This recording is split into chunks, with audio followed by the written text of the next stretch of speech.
Today audio article programme में आपका स्वागत है। आज हम बात करने वाले हैं सरदार पटेल जी के बारे में, जिनका पूरा नाम वल्लभ भाई झावेर भाई पटेल, जिनका जन्म 31 अक्टूबर 1875 को हुआ था और इनकी मृत्यु 15 दिसंबर 1950 को हुई थी, जो कि बाद में सरदार पटेल के नाम से लोकप्रिय हुए।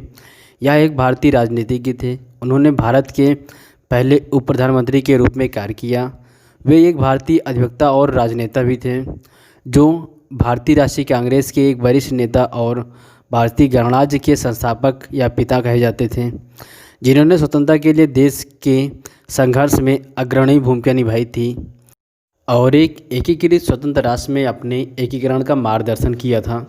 भारत और अन्य जगहों पर उन्हें अक्सर हिंदी, उर्दू और फारसी में सरदार कहा जाता था, जिनका अर्थ था प्रमुख। उन्होंने भारत के राजनीतिक एकीकरण और 1947 के भारत पाकिस्तान युद्ध के दौरान गृह मंत्री के रूप में भी कार्य किया था। आइए जानते हैं पटेल जी के जीवन परिचय के बारे में। पटेल जी का जन्म नडियाद, गुजरात के एक लेवा पटेल पाटीदार जाति में हुआ था। वे झावेर भाई पटेल एवं लाडवा देवी के चौथी संतान थे। सोमा भाई, नरसी भाई और विट्ठल भाई उनके अग्रज थे। उनकी शिक्षा मुख्यतः स्वाध्याय से हुई थी। लंदन जाकर उन्होंने बैरिस्टर की पढ़ाई की और वापस आकर अहमदाबाद में वकालत करने लगे। महात्मा गांधी के विचारों से प्रेरित होकर उन्होंने भारत के स्वतंत्रता आंदोलन में भाग लिया। आइए अब जानते हैं उनके संघर्ष के बारे में, सत्याग्रह के बारे में या विभिन्न रियासतों को जोड़ने में उनके किए गए अथक और कठिन परिश्रम के बारे में। अगर हम बात करें खेड़ा संघर्ष के बारे में, तो स्वतंत्रता आंदोलन में पटेल जी का सबसे पहला और बड़ा योगदान 1918 में खेड़ा संघर्ष में हुआ था। गुजरात का खेड़ा खंड डिवीज़न उन दिनों भयंकर सूखे की चपेट में था। किसानों ने अंग्रेजी हुकूमत से भारी कर में छूट की मांग की। जब यह स्वीकृत नहीं किया गया तो पटेल जी ने, गांधी जी और अन्य लोगों ने किसानों का नेतृत्व किया और उन्हें कर न देने के लिए प्रेरित किया। अंत में सरकार झुकी और उन्हें उस वर्ष करों में राहत दी गई। तो यह था पटेल जी का पहला खेड़ा संघर्ष, जिनमें उन्हें सफलता मिली थी। आइए अब बात करते हैं बारडोली सत्याग्रह के बारे में। बारडोली सत्याग्रह भारतीय स्वाधीनता संग्राम के दौरान वर्ष 1928 में गुजरात में हुआ। यह एक प्रमुख किसान आंदोलन था, जिसका नेतृत्व पटेल जी कर रहे थे। उस समय प्रांतीय सरकार ने किसानों के कर में 30% की वृद्धि कर दी थी। पटेल जी ने इस लगान में वृद्धि का जमकर विरोध किया था। सरकार ने इस सत्याग्रह आंदोलन को कुचलने के लिए कठोर कदम उठाए थे, पर अंततः विवश होकर उन्हें किसानों का कर माफ़ करना पड़ा था। एक न्यायिक अधिकारी ब्लूमफील्ड और एक राजस्व अधिकारी मैक्सवेल ने संपूर्ण मामलों की जांच कर 22% लगान वृद्धि को गलत ठहराते हुए इसे घटाकर 6.03% कर दिया था। इस सत्याग्रह आंदोलन के सफल होने के बाद वहां की महिलाओं ने वल्लभ भाई पटेल को सरदार की उपाधि प्रदान की थी। किसान संघर्ष एवं राष्ट्रीय स्वाधीनता संग्राम के अंतर संबंधों की व्याख्या बारडोली किसान संघर्ष के संदर्भ में करते हुए गांधी जी ने कहा था कि इस तरह का हर संघर्ष, हर कोशिश हमें स्वराज के करीब पहुंचा रही है और हम सबको स्वराज की मंजिल तक पहुंचने में ये संघर्ष सीधे स्वराज के संघर्ष से कहीं ज़्यादा सहायक सिद्ध हो रहे हैं। अब बात करते हैं आज़ादी के बाद के बारे में। तो अधिकांश कांग्रेस समितियां जो कि पटेल जी के पक्ष में थीं, गांधी जी की इच्छा का आदर करते हुए पटेल जी ने प्रधानमंत्री की दौड़ से खुद को अलग रखा था और बाद में नेहरू को भारत का प्रधानमंत्री बना दिया गया और पटेल जी को उप प्रधानमंत्री व गृह मंत्री का कार्य सौंपा गया। इसके बाद भी नेहरू और गांधी में हमेशा तनावपूर्ण संबंध रहते थे। गृह मंत्री के रूप में शपथ ग्रहण करने के बाद उनकी पहली प्राथमिकता थी देसी रियासतों को भारत में मिलाना, जो कि उन्होंने बखूबी बिना खून बहाए इसे संपादित कर दिया था। लेकिन केवल हैदराबाद स्टेट के ऑपरेशन पोलो के लिए उन्हें सेना भेजनी पड़ी थी। भारत के एकीकरण में उनके महान योगदान के लिए उन्हें भारत का लौह पुरुष कहा जाता है। सन 1950 में उनका देहांत हो गया। देहांत होने के बाद कांग्रेस के अंदर बहुत कम लोग बचे थे जो नेहरू का विरोध करते थे। आइए अब बात करते हैं देसी रियासतों के एकीकरण के बारे में। स्वतंत्रता के समय में भारत में 562 देसी रियासतें थीं, जिनका क्षेत्रफल भारत का 40% था। पटेल जी ने आज़ादी के ठीक पूर्व में ही बीबी मेनन के साथ मिलकर कई देसी राज्यों का भारत में मिलाने के लिए कार्य आरंभ कर दिया था। पटेल जी और मेनन ने देसी राजाओं को बहुत समझाया कि उन्हें स्वायत्तता देना संभव नहीं होगा। इसके परिणाम स्वरूप 3 को छोड़कर शेष सभी राजखंडों ने स्वेच्छा से भारत में विलय का प्रस्ताव स्वीकार कर लिया था। केवल जम्मू एवं कश्मीर, जूनागढ़ तथा हैदराबाद स्टेट के राजाओं ने ऐसा करना नहीं स्वीकारा। जूनागढ़ सौराष्ट्र के पास एक छोटी रियासत थी और चारों ओर से भारतीय भूमि से घिरी हुई थी। वह पाकिस्तान के समीप नहीं थी। वहाँ के नवाब ने 15 अगस्त 1947 को पाकिस्तान में विलय की घोषणा कर दी थी। राज्य की सर्वाधिक जनता हिंदू थी और भारत विलय चाहती थी। नवाब के विरुद्ध बहुत विरोध हुआ तो भारतीय सेना जूनागढ़ में प्रवेश कर गई। नवाब भागकर पाकिस्तान चला गया और 9 नवंबर 1947 को जूनागढ़ भी भारत में मिला लिया गया। फरवरी 1948 को वह जनमत संग्रह कराया गया और जो भारत में विलय के पक्ष में रहा। हैदराबाद भारत की सबसे बड़ी रियासत थी जो चारों ओर से भारतीय भूमि से घिरी थी। वहाँ के निजाम ने पाकिस्तान के प्रोत्साहन से स्वतंत्र राज्य का दावा किया था और अपनी सेना बढ़ाने लगा था।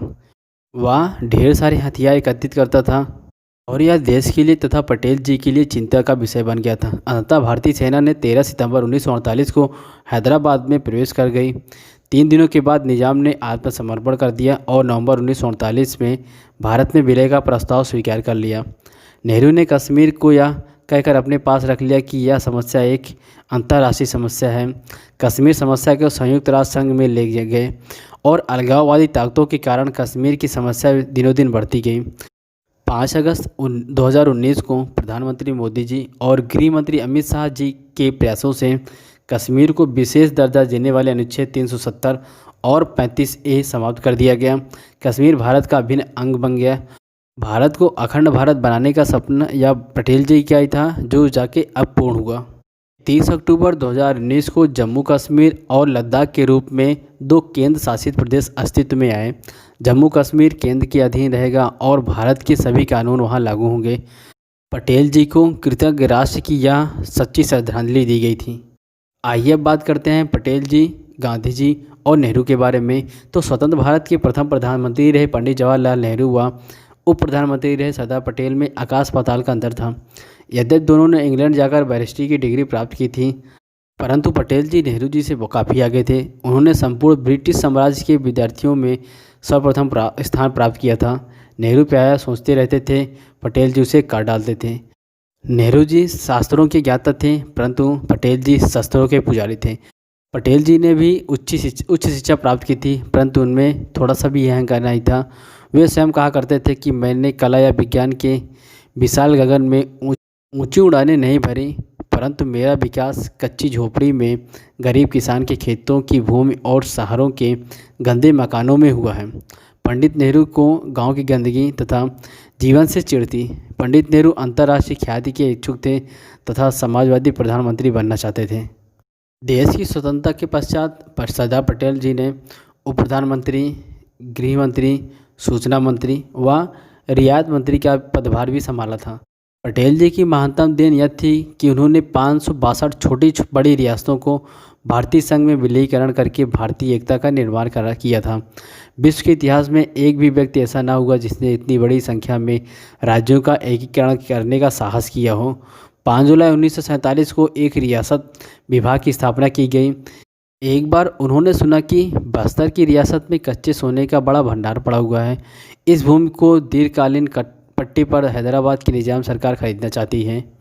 उसी दिन वे परेशान हो उठे। उन्होंने अपना एक थैला उठाया और बीबी मैनन के साथ तुरंत ही निकल दिए। वे उड़ीसा पहुँचे। वहाँ के 23 राजाओं से कहा, कुएं के मेढक मत बनो, महासागर में आ जाओ। उड़ीसा के लोगों की सदियों पुरानी इच्छा पूर्ण हो गई। फिर नागपुर पहुँचे। यहाँ के 38 राजाओं से मिले। इन्हें सैल्यूट स्टेट कहा जाता था, यानी जब कोई इनसे मिलने जाता तो तोप छोड़कर सलामी दी जाती थी। पटेल जी ने इन सभी राज्यों के बादशाह को आखिरी सलामी दी। इसी तरह वे कठियावाड़ पहुँचे। वहाँ 250 रियासतें थीं। कुछ तो केवल 20-20 गाँव की रियासतें थीं। सबका एकीकरण किया। एक शाम मुंबई पहुँचे। आसपास के राजाओं से बातचीत की और उनकी राजसत्ता अपने थैले में डालकर चल दिए। पटेल जी जब पंजाब गए तो पटियाला का खजाना खाली देखा। फरीदकोट के राजा ने कुछ आनाकानी की। सरदार पटेल ने फरीदकोट के नक्शे पर अपनी लाल पेंसिल घुमाते हुए केवल इतनी इच्छा पूछा कि क्या मर्जी है। राजा कांप उठा। अंततः 15 अगस्त 1947 तक केवल 3 रियासतें बची थीं, जम्मू कश्मीर, जूनागढ़ व हैदराबाद। उस लौह पुरुष ने सभी रियासतों को भारत में मिला लिया था। इन 3 रियासतों में भी जूनागढ़ को 9 नवंबर 1947 में मिला लिया गया तथा जूनागढ़ का नवाब पाकिस्तान भाग गया। 13 नवंबर को सरदार पटेल ने सोमनाथ के भव्य मंदिर का पुनर्निर्माण संकल्प लिया, जो पंडित नेहरू के तीव्र विरोध के पश्चात भी बना। 1948 में हैदराबाद भी केवल 4 दिनों की पुलिस कार्रवाई द्वारा भारत में मिला लिया गया था। जहाँ तक जम्मू कश्मीर रियासत का प्रश्न है, तो पंडित नेहरू ने स्वयं अपने अधिकार में लिया हुआ था, परंतु यह सत्य है कि सरदार पटेल जम्मू कश्मीर में जनमत संग्रह तथा कश्मीर के मुद्दे को संयुक्त राष्ट्र संघ में ले जाने के इच्छुक नहीं थे। उन्होंने विरोध भी किया। निसंदेह सरदार पटेल जी या 562 रियासतों का एकीकरण विश्व इतिहास में एक आश्चर्य था। भारत की यह रक्तहीन क्रांति थी। महात्मा गांधी ने सरदार पटेल को इन रियासतों के बारे में लिखा कि रियासतों की समस्या इतनी जटिल थी कि जिसे केवल तुम ही हल कर सकते हो। अगर बात करें विदेश मंत्रालय की, तो वह पंडित नेहरू के हाथ में था, परंतु कई बार उप प्रधानमंत्री होने के नाते कैबिनेट की विदेश विभाग समिति में उनका जाना होता था। उनकी दूरदर्शिता का लाभ यदि उस समय लिया जाता तो अनेक वर्तमान समस्याओं का जन्म न होता। 1950 में पंडित नेहरू को लिखे एक पत्र में पटेल ने चीन तथा उसकी तिब्बत के प्रति नीति से सावधान किया था, जबकि चीन का रवैया कपटपूर्ण एवं विश्वासघाती था। अपने पत्र में उन्होंने चीन को अपना दुश्मन, उसके व्यवहार को अभद्रपूर्ण और चीन के पत्रों की भाषा को किसी दोस्त की नहीं भावी शत्रु की भाषा कहा था। उन्होंने यह भी लिखा था कि तिब्बत पर चीन का यह कब्जा नई समस्याओं को जन्म देगा। 1950 में नेपाल के संदर्भ में लिखे पत्रों से भी पंडित नेहरू सहमत न थे। 1950 में ही गोवा की स्वतंत्रता के संबंध में चली 2 घंटे की कैबिनेट बैठक में लंबी वार्ता सुनने के पश्चात सरदार पटेल ने केवल इतनी कहा कि हम गोवा जाएंगे, केवल 2 घंटे की बात है। नेहरू इससे बहुत नाराज़ हुए। यदि पटेल जी की बात मानी होती तो गोवा की स्वतंत्रता के लिए हमें 1961 तक इंतजार न करना पड़ता। गृह मंत्री के रूप में वे पहले व्यक्ति थे जिन्होंने भारतीय नागरिक सेवा ICS का भारतीकरण कर इसे भारतीय प्रशासनिक सेवा IAS बनाया। अंग्रेजों की सेवा करने वालों में विश्वास भरकर उन्होंने राजभक्ति को देशभक्ति की ओर मोड़ा। यदि सरदार पटेल जी कुछ और वर्षों तक जीवित रहते तो संभवतः नौकरशाही का पूर्ण कायाकल्प हो जाता। पटेल जी जहां पाकिस्तान के छल व चालाकी चालों से पूर्णतः सतर्क थे, वहीं देश के विघटनकारी तत्वों से भी सावधान थे। विशेषकर वे भारत के मुस्लिम लीग व कम्युनिस्टों की विभेदकारी तथा रूस के प्रति उनकी भक्ति से सजग थे। अनेक विद्वानों का मत है कि सरदार पटेल जी बिस्मार्क की तरह थे, लेकिन लंदन के टाइम्स में लिखा गया था, बिस्मार्क की सफलताएं पटेल के सामने महत्वहीन रह जाती हैं। यदि पटेल के कहने पर चलते तो कश्मीर, चीन, तिब्बत व नेपाल के हालात आज ऐसे न होते। पटेल जी सही मायने में मनु के शासन की कल्पना थे। उनमें कौटिल्य की कूटनीति और महाराज शिवाजी की दूरदर्शिता थी। वे केवल सरदार ही नहीं थे बल्कि भारतीयों के हृदय के सरदार भी थे। आइए बात करते हैं पटेल जी के लेखन कार्य एवं प्रकाशित पुस्तकों के बारे में। निरंतर संघर्षपूर्ण जीवन जीने वाले सरदार पटेल जी को स्वतंत्र रूप से पुस्तक रचना का अवकाश नहीं मिला, परंतु उनके पत्रों, टिप्पणियाँ एवं उनके द्वारा दिए गए व्याख्यानों के रूप में बृहद साहित्य उपलब्ध है, जिनका संकलन विविध रूप आकारों में प्रकाशित होता रहा है। इनमें सर्वाधिक महत्वपूर्ण तो सरदार पटेल जी के वे पत्र हैं जो स्वतंत्रता संग्राम के संदर्भ में दस्तावेज का महत्व रखते थे। 1945 से लेकर 1950 के बीच में इन पत्रों का सर्वाधिक दुर्गादास के संपादन में अंग्रेजी में नवजीवन प्रकाशन मंदिर के 10 खंडों में प्रकाशन हुआ था। इस बृहद संकलन में से चुने हुए पत्र व्यवहारों का वी शंकर के संपादन में 2 खंडों में भी प्रकाशन हुआ था, जिनका हिंदी अनुवाद भी प्रकाशित किया गया था। इस संकलनों में केवल सरदार पटेल जी के पत्र न होकर उन संदर्भों में उन्हें लिखे गए अन्य व्यक्तियों के महत्वपूर्ण पत्र भी संकलित थे। विभिन्न विषयों पर केंद्रित उनके विविध रूपीय लिखित साहित्य को संकलित कर अनेक पुस्तकें भी तैयार की गई थी, जिनमें से कुछ साहित्य का विवरण इस प्रकार है। जैसे हिंदी में सरदार पटेल चुना हुआ पत्र व्यवहार 1945 से 50 2 खंडों में संपादन हुआ था। बी शंकर प्रथम संस्करण 1976 में, नवजीवन प्रकाश मंदिर अहमदाबाद। और दूसरा था सरदार श्री के विशिष्ट और अनोखे पत्र 1918 से 1950 2 खंडों में संपादित हुआ था। गणेश मान नंदूरकर, प्रथम संस्करण 1981 में, वितरण नवजीवन प्रकाश मंदिर अहमदाबाद। तीसरे नंबर पे भारत विभाजन, प्रभात प्रकाशन नई दिल्ली। चौथे नंबर पे आता है आपका गांधी नेहरू सुभाष। पाँचवें नंबर पे आर्थिक एवं विदेशी नीति। छठवें नंबर पे है मुसलमान एवं शरणार्थी। सातवें नंबर पे कश्मीर और हैदराबाद। तो यह कुछ समग्र साहित्य उपलब्ध हैं।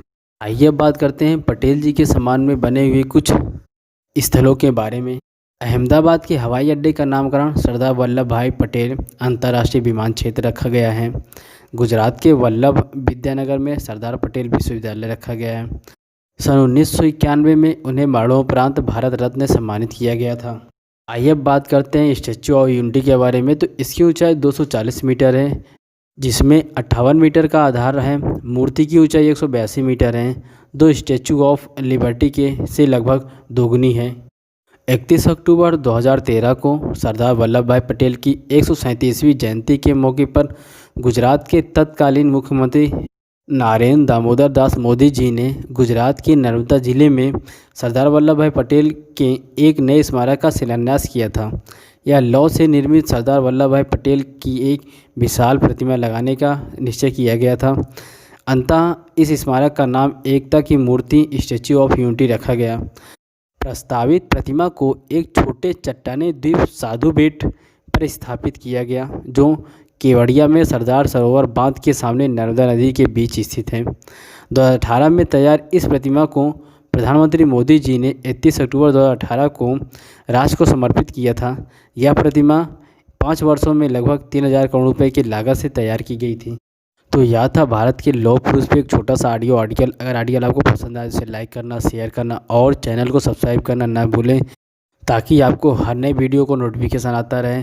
ऐसे ही रोचक तथ्यों पर आधारित इस ऑडियो आर्टिकल सीरीज़ से जुड़ने के लिए आप में हमारे चैनल को सब्सक्राइब जरूर करें, ताकि हम आपके लिए हर नए रोचक तथ्यों के बारे में एक ऑडियो आर्टिकल सीरीज़ लाते रहें और आप तक पहुंचाते रहें। So again thanks for listening this audio article series. और अगर आर्टिकल पसंद आए तो लाइक ज़रूर करिएगा। जय हिंद।